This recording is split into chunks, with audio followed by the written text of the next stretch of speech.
네, 안녕하십니까. 삐딱 토크를 시작하겠습니다. 먼저 오늘은 11월 6일인데요.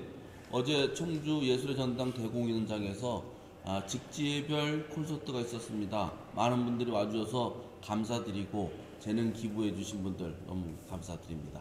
앞으로도 더 좋은 그런 공연을 만들도록 노력하겠습니다. 다시 한번 감사드립니다.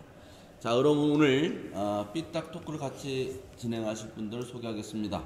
학술 3관왕 조동욱 교수님 오셨습니다. 안녕하세요. 네, 안녕하세요. 네, 여전히 삐딱하십니다. 어제 공연 좋았습니다. 요즘 뭐 보통 그 정도는 합니다. 아니 뭐 전자공학과를 나오신 게 아니고 그때 뭐 예술대학교 뭐 성악과 나오신 거 아니에요? 아유, 못하는 게 없어요. 바람 피는 거 빼놓고. 네, 아주 좋은 공연을 잘해주셔가지고 관객이 전부 다 감동의 도가니에 빠졌습니다. 자, 고지삼관왕 최영현 변호사님 나오셨습니다. 안녕하세요. 안녕하세요. 네. 예. 요새 정신없이 바쁘시다는데 뭐가 그렇게 바쁘십니까? 뭐 이것저것 하느라고요. 그럼 오늘 삐딱한 얘기를 다시 한번 시작하겠습니다. 이번에 이제 다룰 내용은요, 뭐 다들 아시겠습니다만 자유한국당이 도로 자한당으로 이제 가고 있다 이런 이제 지적이 많이 있지 않습니까? 뭐 스스로 자꾸 우물을 파야 되는데 잘 못하는 그런 행태를 보이고 있는 것 같아서 여기에 관련해서 말씀을 나눠보도록 하겠습니다. 자유한국당 지지율 조국 사태 때 쫙 치고 올라가다가 다시 민주당과 쭉 벌어지고 막 내려가고 있더군요. 네, 어떻게 네. 보십니까? 예, 어떻게 보긴요. 제가 예언했잖아요. 네. 그거 떨어진다고. 그러니까 조국 사태 때문에 민주당이 하고 문재인이 싫다는 거를 그냥 강하게 표시한 거지 원래 지지가 아니었다니까, 진성 지지. LG 팬들은 알아듣겠다. DTD라고요. DTD. DTD. 떨어질 팀은 어느 쪽이 떨어진다. 아, 그래요? 오, 새로운 용어 전 몰랐습니다. 그러니까 원래 자유한국당에 대한 지지가 없었으나 문재인 정권에 대한 반발 심리로 그렇죠. 예. 여론조사할 때 예, 이렇게 한 강하게 거지. 싫다는 표시를 한 거지 원래 지지는 아니고. 뭐 최근에 가장 크게 폭락한 건 인재 영입이죠. 인재 영입. 정말 인재가 아니라 재앙대자 써서 인재 영입이 돼버렸잖아요. 그러게요. 저희가 삐딱 토크를 할 그 요리 소재들을 많이 제공해 주더라고요. 그럴까요? 박찬주 전 육군 대장 뭐 삼천교육대 얘기를 하고 그래서 야, 이게 요즘 시대에 정치를 하겠다는 분인가 싶을 정도였습니다. 어떻게 보셨습니까? 황교안 대표가 아마도 이제 문재인 정부의 그 적폐몰이라고 할까요? 적폐몰이의 피해자로 박찬주 전 대장을 가지고 영입하려고 했었는데 사실은 그 부적절하다. 일반 시민들은 적폐몰이의 피해자라기보다는 갑질의 대명사로 인식을 하고 있었는데 황교안 대표하고 일반 시민들의 인식이 너무 차이가 컸던 것 같아요. 그리고 갑질이라는 것은 현대 우리나라 사회에서의 가장 큰 폐악처럼 취급이 되고 있잖아요. 그런 부분도 좀 미숙했던 것 같고, 마지막으로는 그 박찬주 전 대장이 부인이 기소가 돼서 재판 중이잖아요. 네, 네. 시점도 너무 좀. 근데 지금 또 하나는 그 박찬주 대장에 대해서 너무 저평가가 돼 있는 것 같아요. 저평가? 네, 네. 제가 그분 스펙을 살펴보니까 굉장히 화려한 게 많아요. 우리 육군사관학교만 나온 거로 돼 있는데 제가 보니까 대학 총장 됐어요. 네, 어디입니까, 거기는? 삼천교육대. 네. 그 박찬주 전 대장이 해명을 한다면서 삼천교육대를 하고 건 국민들을 아주 멘붕에 빠뜨렸죠. 그러니까 삼천교육대가 뭐 쉽게 얘기해서 그 당시에 그 전두환 직후 하나 할 때 그냥 막 잡아들여가지고 멀쩡한 사람들 가서 갔다 오면은 거의 막 불구가 된 분들, 정신이 이상해져가지고 자살하는 분들이 인권유린의 상당히 대명사였죠. 많아요. 네. 우리나라 현대사에서. 그런데 그 군인권센터 소장을 거기 한번 보내야 된다고 얘기하면 이게 요새 시대에 이게 먹힐 거라고 생각해서 한 건지. X가 아닙니다. 완전히 꼰대적인 인식이죠. 그다음에 또 이제 박찬주 대령이 그날 해명을 하면서 자신의 처에 대해서 그 갑질 혐의에 대해서 대부분이 별거 아닌 거, 사실이 아닌 걸로 밝혀졌다는데 사실은 공소장을 보면 거의 모두 다 사실인 걸로 밝혀졌죠, 오히려. 그다음에 자신이 이제 그 박찬주 대령은 사실은 무혐의 처분을 받았어요. 직권남용 혐의에 대해서 무혐의 처분을 받았는데 이게 이제 국민들이 왜 검찰에서 왜 무혐의를 하냐 이렇게 얘기하는데 이게 좀 법리적인 문제가 있어요. 사실은 맞는데 그것이 직권남용이 되지 않아요, 법리적으로. 왜 그러냐면 직권남용죄라는 것은 자신의 직권에서 무슨 위법행위나 그 갑질 같은 행위를 했어야 되는데 공관병 관리는 사실은 국방부나 이런 데서 하는 거지 공관 저기가 하는 게 아니거든요. 들어가 있는 사람이. 그때는 직권 범위가 아니죠. 사실은 마저도 법리적으로 안 돼서 직권남용죄로 무혐의했을 뿐이기 때문에 박찬주 전 대장이 해명했던 거 사실이 아니다라는 거는 명확히 틀린 얘기죠. 그러니까 그런 일을 안 저질렀다는 게 아니라 법적으로 처벌할 조항이 부족하다. 없다. 네. 그 잘못한 거네요. 새로운 인재를 영입했는데 그 대상자 중에 한 명이었던 사람이 이렇게 자책골을 넣고 있는 상황이 상당히 좀 이상하군요. 두 번째는 제가 본 사람은 언론계에 우리가 있으니까 그 이진숙 전 대전 MBC 사장, 그렇죠. 그분이 이제 영입이 됐더라고요. 자기는 그 뭐 라디오도 나와서 자기 입장을 뭐 밝히고 그랬던데 이분도 뭐 예전에 그러니까 이명박 대통령 있을 당시에 뭐 그쪽에 쉽게 얘기해서 보도나 이런 거 있어가지고 너무 편향적이지 않느냐 이런 이제 지적을 많이 받았던 분 아닙니까? 노조 탄압에 선봉해섰죠. 이분은 성함이 딴 사람들 얘기가 그래요. 이진숙이잖아요. 네. 이분이야말로 진짜 숙청해야 될 사람이라고. 나 그리고 말 많이 안 하기로 했어요. 왜요? 말 많이 해봐야 편집할 때 항상 저 퍼센티지를 더 많이 주기 때문에 뭐 똑같아. 많이 하세요. 근데 제가 저기 피디님들한테 찍힌 거예요, 뭐예요? 뭐 잘 해보세요. 말씀 일단 잘 해보시면. 말 많이 할 필요가 없어요. 부적절한 말을 너무 많이 쓰셔서 그래. 이준숙 전 대전 MBC 사장 같은 경우는 KBS의 기로한영, 그다음에 MBC의 김재철 사장과 더불어 대표적으로 언론 적폐 인물로 이렇게 이제 다뤄지던 사람인데 이진숙 전 사장 같은 경우가 그런 얘기를 했죠. 나는 회사 일을 했을 뿐이다. 이렇게 얘기를 했는데 조직원으로서 하기 싫은 일도 해야 될 수밖에 없는 입장이 있는 건 맞지만은 회사 일을 했다고 이진숙 전 사장이 얘기할 때 저는 그걸 느꼈어요. 교수님도 아시겠지만 하나 아렌트의 그 예루살렘 있잖아요. 예루살렘 아이만 있잖아요.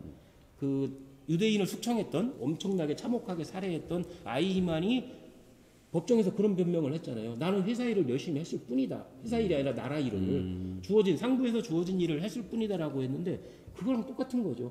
아무 자신의 소신이나 생각 같은 거 없이 주어진 일 했을 뿐이다. 저는 아이만을 보는 것 같았어요. 그래도 저기 그 이진숙 전 대전 MBC 사장님을 너무 삐딱하게만 보지 말고 그분이 우리한테 굉장히 도움 주는 게 많아요.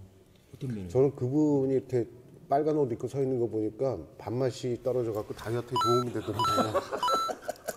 꼭 나쁘게만 생각하지 않고. 이렇게 뭐 영입하는 인재마다 이렇게 논란이 빚어지고 있으니 의외에도 많이 있었죠. 좀 자유한국당이 그 지지율이 높아질 수가 없는 상황인 것 같습니다. 그런데 말이죠, 보니까 자유한국당 옛 그 새누리당 비례대표였던 이자스민 전 의원이 자유한국당을 탈당하고 정의당으로 갔어요? 이거 제 김종대 의원이 네. 심상정 저기 대표한테 추천해 갖고 들어갔대요.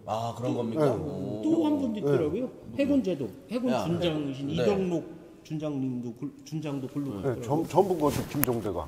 그 어쨌든 이자스민 같은 경우는 그러니까 지금 자유한국당에서 일 넘어온 거니까 자유한국당에서 내부적으로 좀 타격이 있겠어요, 그죠? 그렇죠. 또 이주민의 상징적인 인물인데 한국당과 인재 영입에서 명확한 차별성을 보여줬고 그 다음에 이제 조국 사태로 인해서 정의당이 좀 지지율이 많이 내려갔지만 회복할 수 있는 반전의 터닝 포인트를 맞는 건 맞는 것 같아요. 그런데 말이죠. 이렇게 해서 자꾸 헛발질만 하고 있고 또 보면 뭐 셀프 표창도 하고 뭐 그렇더군요. 그래서 뭐 자유한국당이 왜 이러나 싶습니다. 그런데 공교롭게 또 며칠 전에 청주에 있는 또 정치인이 또 막말을 해가지고요.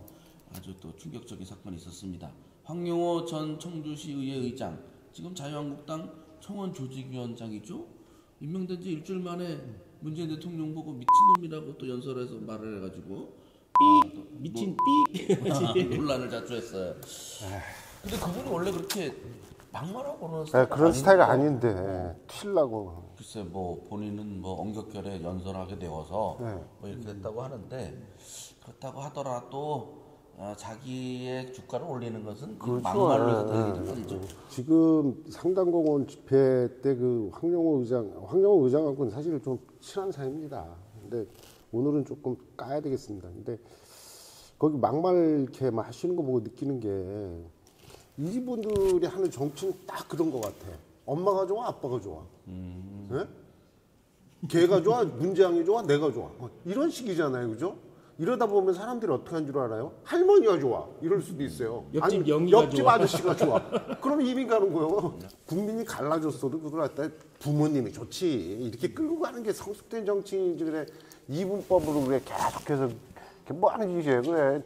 아니 진짜 황교안 의장님 죄송한데 아무튼 좀 잘 되시려면 이런 거 하지 마세요. 그래서 저도 좀 충격적이었습니다. 상당히 점잖으신 분. 네, 아주 점잖으신 분인데. 그래서 말인데요. 이 황교안 대표 체제로 가서 내년 총선을 할 수 있을지조차도 좀 의문인데 어떻게 전망하세요? 충분히 저는 오래 갈 것 같습니다. 오래. 황교안 체제로? 지금 자유한국당의 대립의 핵심은 뭐냐면 박근혜 탄핵의 인정 여부거든요. 그런데 자유한국당은 이미 박근혜 탄핵을 인정하지 않는 쪽으로 친박은 그렇게 정리가 되어 있기 때문에 바른미래당이나 중도하고의 통합 그런 가능성은 사라졌다고 봐요.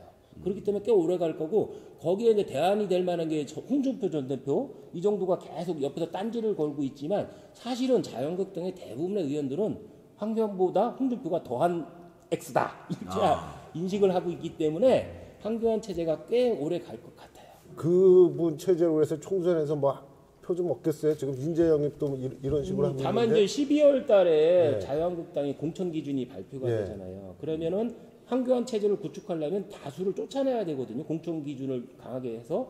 그러면 이제 다수의 이탈표가 생겨서 다만 변수는 될 수 있지만은 박근혜 전 대통령의 탄핵 인정 여부를 계속 잡고 있는 한은 황교안 체제가 꽤 오래 가지 않을까. 저는 이렇게 거기는 제가 볼 때 공천 기준이 그럴 것 같아. 첫 번째 막말 많이 한 사람. 가산점. 가산점. 네. 조금 조언을 드린다고 하면 황 대표 같은 경우는 정치 초년생이에요. 실전에서 초년생이기 때문에 나경원 원내대표도 물론 잘하지도 못하지만 국회 일이나 이런 건 정무적인 일은 나 대표한테 일단 맡기고 그다음에 이제 요번에 인재 영입에서도 그랬잖아요. 인재 영입위원장이 사실은 따로 있어요. 이명수 위원이라고 따로 있는데 인재 영입위원들이나 위원장조차도 박찬주 영입권에 대해서 사전에 통지도 못 받았다고 하잖아요. 그렇다고 이런 것처럼 황 대표 같은 경우는 좀 한 발 물러서서 한번 이게 뭘 선을 거두는 게 뒤에서 좀 있는 것이 직공을 안 받지, 직접 공격을 안 받기 때문에 그런 체제를 좀 구축하는 것이 좀 낫지 않나. 근데 그게 몸에 뱄어요. 그렇게 못해요. 네, 몸에 뱄어요. 우리가 이렇게 삐딱하게 사는 게 몸에 뱉듯이 그분도 몸에 뱄어서 못해요. 총선에서 그럼 뭐 승리하는 거는 변수가 없는 한 어렵겠네요. 아니요, 문재인 정부도 계속 그렇지. 할 거예요. 지금 자유한국당이 요즘 느끼는 게 뭐냐면 잘 나갈 때 조심하라 그러는데 잘 나가지도 않은 거였는데 조심을 안 해. 그럼 또 민주당이 지금 지지율 한 40% 갔잖아요. 여기 헛발질이 아니고 개발질까지 또 할 겁니다. 그럼 우리만 피곤한 거예요. 오늘은 자유한국당의 헛발질, 도로 자한당에 대해서 삐딱하게 이야기를 나눠봤습니다. 고맙습니다. 네. 소셜미디어 데이는 충청북도와 자치단체의 이른바 낙하산 인사에 대해 취재하고 있습니다. 낙하산 인사 과정의 문제점이나 낙하산 인사들의 비위, 갑질 행위에 대해 잘 알고 계신 분의 제보를 기다립니다.